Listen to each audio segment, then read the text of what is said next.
¿Cómo están, amigos? Les saluda Leslie Yatas Ramírez en la dirección de la portal web Entérate con Leslie. Vamos a estar en breves momentos vía Zoom con Colombia para conversar acerca de lo que viene atravesando la población colombiana de actos terroristas de organizaciones armadas, residuales o residentes de las FARC que vienen afectando la seguridad y la integridad de Colombia y cómo es que se está tratando esta situación dentro de Colombia. Vamos a estar con la profesora Lisbeth Jaimes. Ella es abogada, especialista en práctica docente universitaria y magíster en Derechos Humanos y Democratización. Actualmente cursa el doctorado en Derecho y Globalización y desempeña como docente investigadora en la Universidad Francisco de Paula Santander, sede Ocaña. Tiene un trabajo académico de investigación, se ha centrado justamente en el análisis crítico del derecho desde una perspectiva de los derechos humanos, en los desafíos contemporáneos de garantía y protección, la construcción de ciudadanía y el fortalecimiento de la democracia en contextos conflictivos. Vamos a conversar con la profesora Lisbeth Jaimes en breve vía enlace Zoom desde Colombia sobre la problemática del orden interno público que pasa Colombia en estos momentos. Regresamos en breve entonces desde Colombia. Bien, amigos, estamos entonces de vuelta a la plataforma Entérate con Leslie y estamos vía Zoom desde Colombia con la profesora Lisbeth Jaime.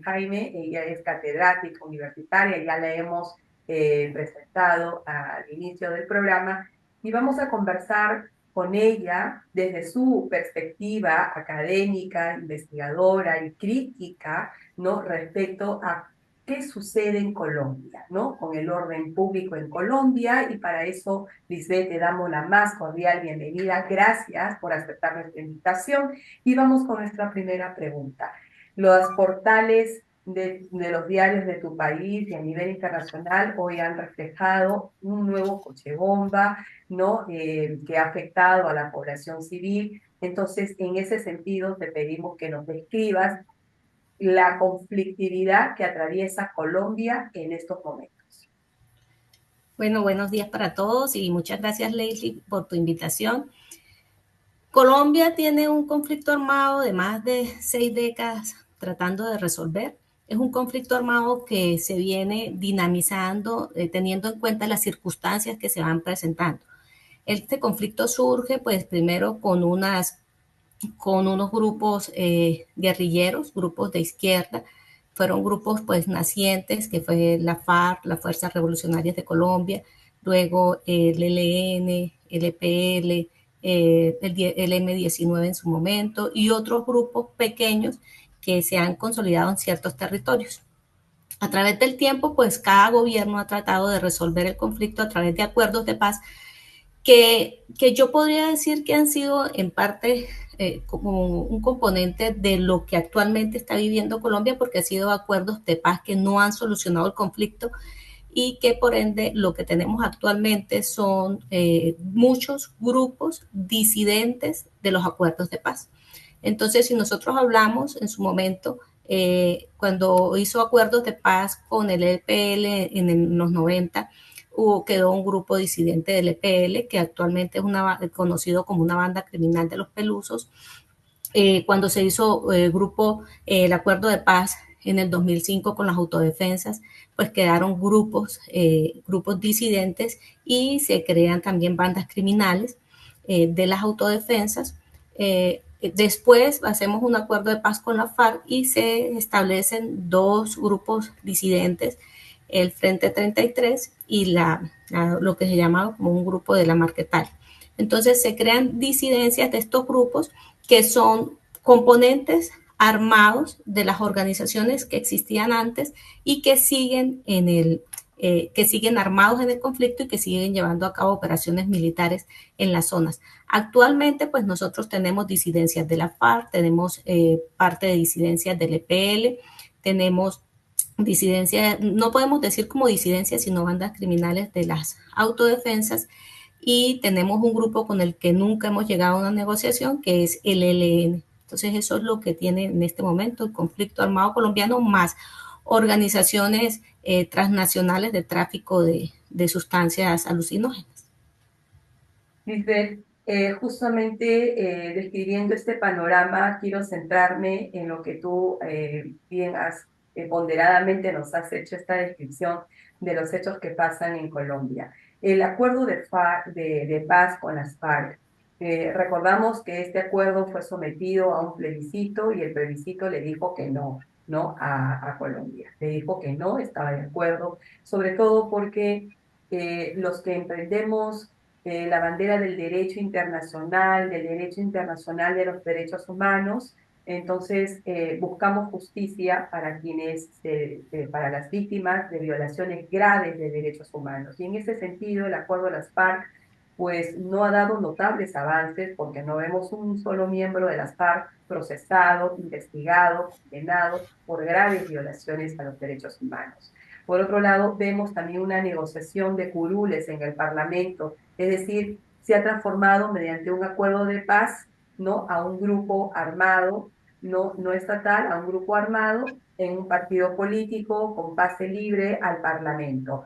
Entonces, quisiéramos realmente saber tu opinión respecto a las incidencias del acuerdo de la FARC, ¿no? Del acuerdo de paz de la FARC en la población civil, porque hoy en día la población colombiana vuelve a sentir con mayor, digamos, intensidad, uniéndose a la organización al crimen organizado, esta situación. Entonces quisiéramos, por favor, esa opinión crítica del acuerdo de las FARC. El acuerdo de paz con la FARC fue un acuerdo que efectivamente, como lo mencionas, la población colombiana vota el plebiscito negándolo. Este tenía que ser sometido a un referéndum, pero muy hábilmente el gobierno en su momento dijo, si es un referendo, la decisión es obligatoria, entonces voy a cambiar el mecanismo de participación y lo convirtió en plebiscito, que la decisión no era obligatoria porque era consciente de que el pueblo colombiano iba a votar en contra del acuerdo de paz. Más allá de estar o no de acuerdo uno con un acuerdo de paz, porque pues siempre todas las iniciativas de paz tienen que ser respaldadas, es el tipo de acuerdo, o sea, a qué acuerdo vamos a llegar los colombianos con un grupo armado que ha hecho muchas afectaciones y ha cometido muchos crímenes desde el punto de vista del derecho internacional. Entonces, ¿qué era la discusión del acuerdo? Era la impunidad, ¿sí? Pues esta guerrilla, que era la guerrilla más antigua en Colombia, no se iba a someter a un acuerdo si no se le daban beneficios, ¿sí? Pero ¿hasta dónde podemos ser tan laxos en los beneficios? ¿Sí? ¿Hasta dónde podríamos llegar y no llegar a los límites que establece el derecho internacional? O sea, no rayar en más allá de esos límites. Esto no solamente lo discutimos los colombianos, también lo discutió Foto Betsouda, que era la fiscal de la Corte Penal Internacional en su momento, como Amigos Curiae de la Corte Constitucional. Él le indicó a Colombia que para el Estatuto de Roma no había posibilidad de la inexistencia de prisión para personas que cometan graves delitos, ¿sí? Graves delitos en el marco de un conflicto. O sea, era imposible que Colombia no les diera una prisión efectiva a las personas que cometieran delitos. Aún así, pues Colombia crea la JEP, la Jurisdicción Especial para la Paz, y en la Jurisdicción Especial para la Paz o en el Acuerdo de Paz lo que se establecen son restricciones de privación de la libertad, pero en su sitio de residencia, o sea, en la zona donde usted reside. No hay unas privaciones de la libertad efectivas como lo establece el Estatuto de Roma, pero no fue solo una discusión de los colombianos, sino que también fue una discusión de la Corte Penal Internacional, y por eso la Corte Penal Internacional está a la espera de que resuelve la JEP en Colombia, que no debe resolver mayor cosa porque no van a haber prisiones efectivas de la libertad.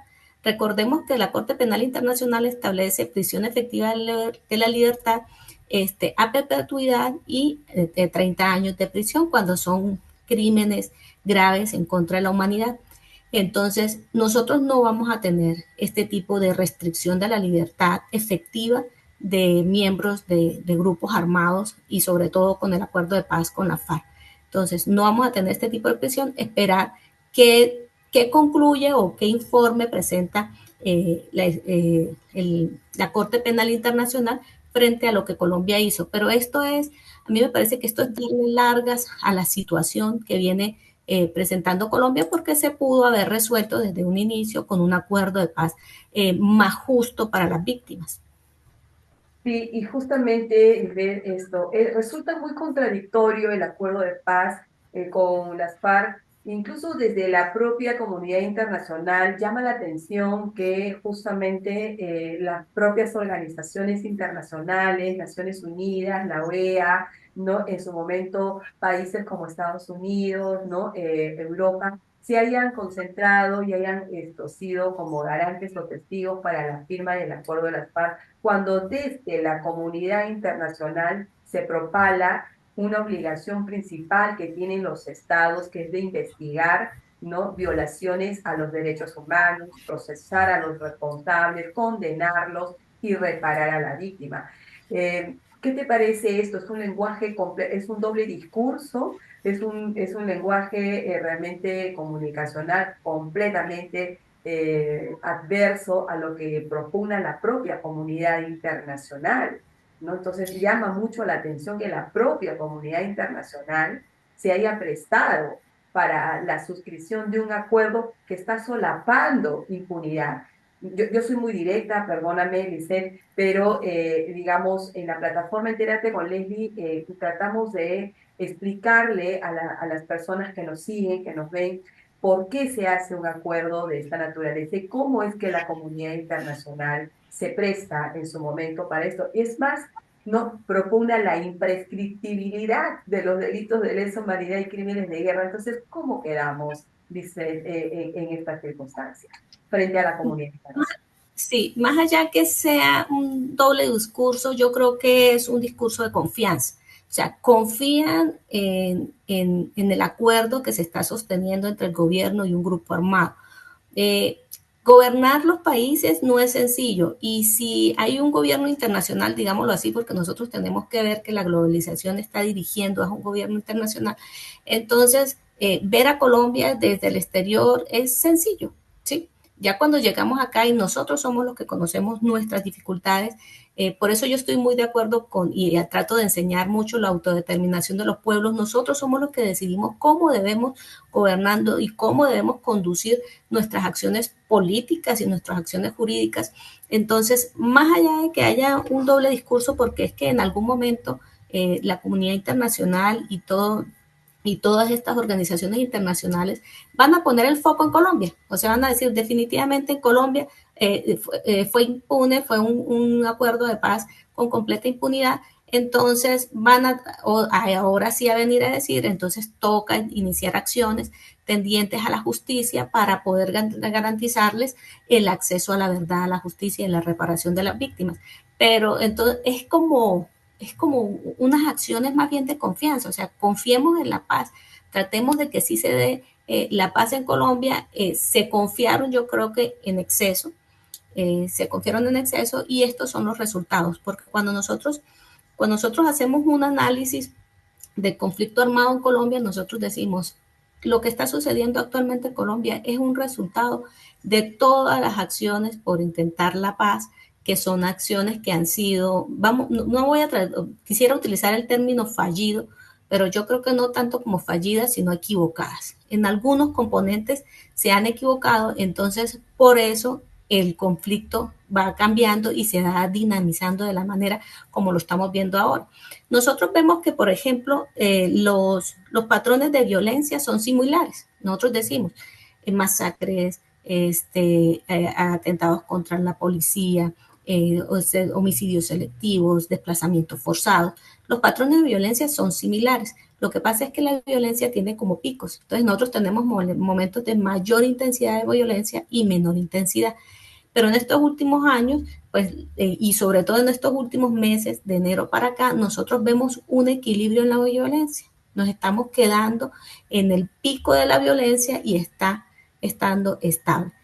Razón acá, pues nosotros después de hacer algunas investigaciones, pues es unas conclusiones evidentes en razón al incremento de los grupos armados y el incremento de la siembra de cultivos ilícitos. O sea, estas dos circunstancias van de la mano para que se llevan a cabo los patrones de violencia. Entonces, en regiones como donde yo vivo, el Catatumbo, nosotros Catatumbo. decimos, sí, entonces nosotros decimos, los patrones de violencia se repiten y se están repitiendo ahora, patrones de violencia que se repitieron en el pasado y se repiten ¿por qué? Porque los las dos factores que son los grupos armados y los cultivos ilícitos se mantienen y van en aumento.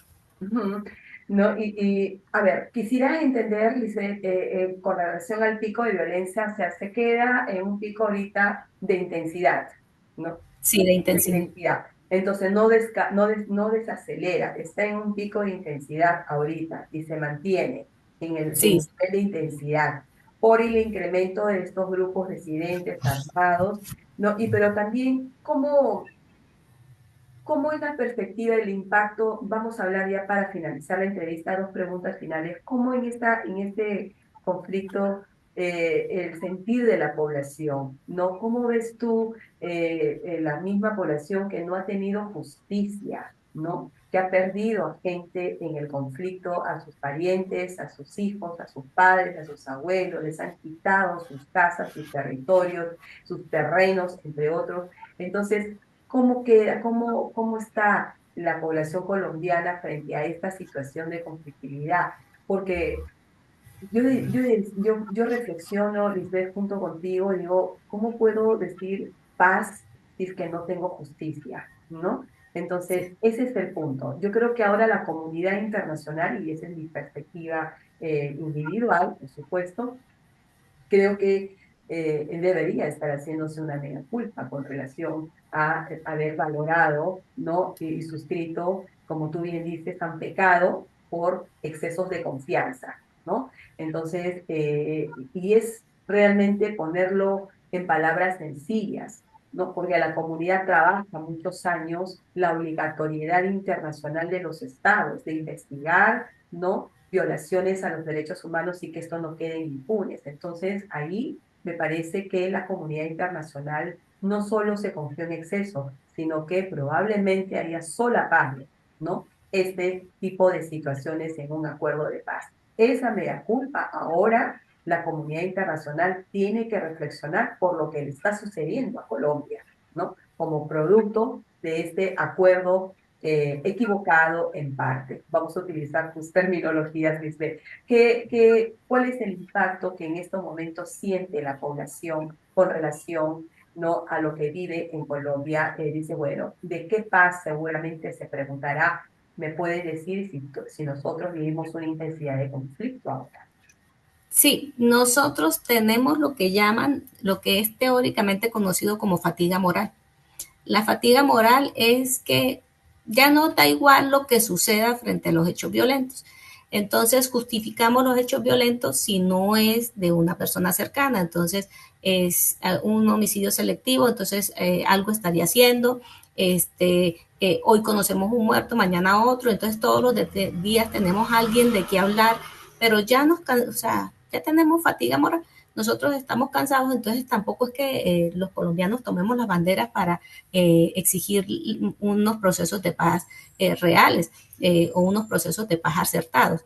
Entonces, la fatiga moral nos lleva a eso, a justificar la violencia y a estar intranquilos siempre y cuando me toque y a no estarlo siempre y cuando no me toque. Hay organizaciones sociales, sobre todo en el Catatumbo, que sí se dirigen hacia una construcción real de territorio, pero les queda muy difícil porque en territorio pues existen todavía los grupos armados. Entonces no es fácil, la verdad, no es fácil. Esto lo explico yo en el salón, más o menos diciendo lo siguiente. ¿Por qué Colombia tiene tantas denuncias y tantos casos ante la Corte Interamericana de Derechos Humanos? Porque las personas se dieron cuenta que es más fácil denunciar al Estado que denunciar al perpetrador. O sea, yo no voy a ir a denunciar a un perpetrador de un delito ante la Corte Penal Internacional si ese perpetrador sigue en la zona, si esta persona está todavía alzado en armas, entonces muy seguramente yo allá no voy a acudir. acudo donde yo puedo decir fue el Estado que incumplió la garantía de mi derecho. Entonces, por eso Colombia está dentro de los principales países que tiene casos por resolver y ya resueltos ante la Corte Interamericana de Derechos Humanos. Y esto es de discutir, ¿no? De pensar por qué nosotros tenemos, por qué mantenemos la violencia y por qué repetimos patrones de violencia de años atrás, ¿sí? Y es como un círculo vicioso. Nosotros es como si no conociéramos la historia y tratáramos de no resolverla, pero yo siento que la tratamos de no resolver es por la fatiga moral, o bien porque ya fui, El estrés sí, colectivo. Ujú, el estrés exacto, colectivo. o bien porque La ya fui inercia, la indiferencia también, como tú bien lo dices. O sea, si no me tocan a mi pariente, pues me da igual, o ya, ¿qué vamos a hacer? Murió alguien más, pero eso también es peligrosísimo, ¿no? sí, porque nosotros lo que hacemos es que estamos silenciados, ¿sí? Entonces no hagamos ninguna acción, también por miedos, ¿no? Entonces Claro. no hagamos mayor acción, esperemos qué hace el Estado y cuando el Estado hizo que lo que decíamos del acuerdo de paz con la FARC y nos preguntó, la mayoría de los colombianos no estuvimos de acuerdo, pero ahí aún así lo impusieron. Entonces, pues, ¿qué más podemos hacer los colombianos? No mayor cosa. Finalmente, Lisbeth, tú trabajas mucho los temas muy críticos en democracia y conflictividad. ¿Cómo tratamos esta conflictividad que atraviesa Colombia dentro de los cauces de la democracia? Y los derechos humanos tienen una triangulación directa entre derechos humanos, Estado social de derecho y democracia. Si nosotros vemos una crisis humanitaria como la estamos percibiendo actualmente, muy seguramente todo proceso democrático va a estar influenciado por la crisis humanitaria. ¿Por qué? Porque los actores armados pues van a incidir en los resultados democráticos. Entonces, difícilmente puede uno decir que va a tener, que van a haber procesos democráticos transparentes y procesos democráticos donde la población pueda tomar sus decisiones si se mantiene el conflicto. Entonces, el conflicto lo que hace es afectar los derechos humanos y los derechos humanos ponen en crisis un poco a la democracia o ponen dentro de una balanza, la desmejoran pues un poco. Mm. Muchísimas gracias, Lidet, por habernos conseguido esta entrevista desde Colombia. Espero que no sea la única vez. Vamos a tener siempre que hablar contigo para seguir conversando y reflexionando, ¿no? Los asuntos relativos al derecho internacional, a los derechos humanos, del cual también eres portadora y especialista. Muchísimas gracias, Lidet. Hasta una nueva oportunidad. Gracias, Leslie. Hasta luego a todos.